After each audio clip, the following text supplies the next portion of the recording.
Hi guys, thank you for watching. Please like and subscribe to my channel.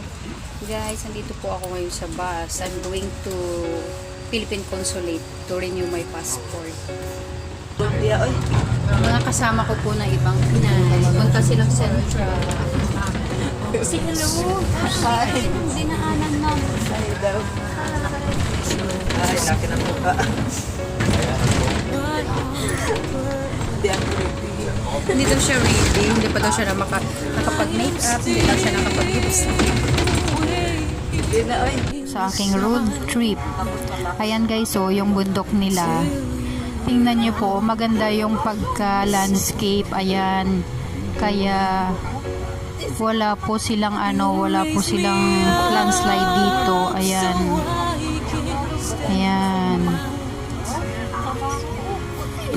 Yan lang po kinakagandahan ng Hong Kong kasi inaano talaga nila yung yung bundok na para hindi sila malalandslide. Ayan.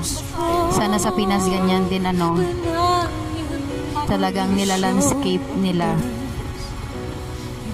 Talagang grabe yung double protection nila sa sa bundok nila.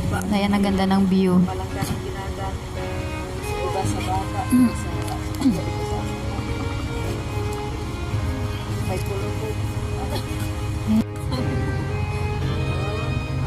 Ayan po, kahit saan po nabanda yung yung bundok nila. Ayan para avoid po sa landslide.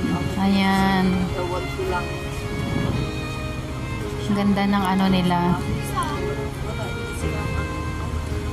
Ayan po. Yung building na po yan is nasa siya. Nasa bundok siya. Hindi sila natatakot dito na magpatayo sila ng mga building sa bundok nila kasi siya, safety. Ayan po, safety po na kasi naka-landscape siya. Ayan, ang ganda lang ng bundok kasi grabe talaga yung pag-care nila sa sa kalikasan. Ayan.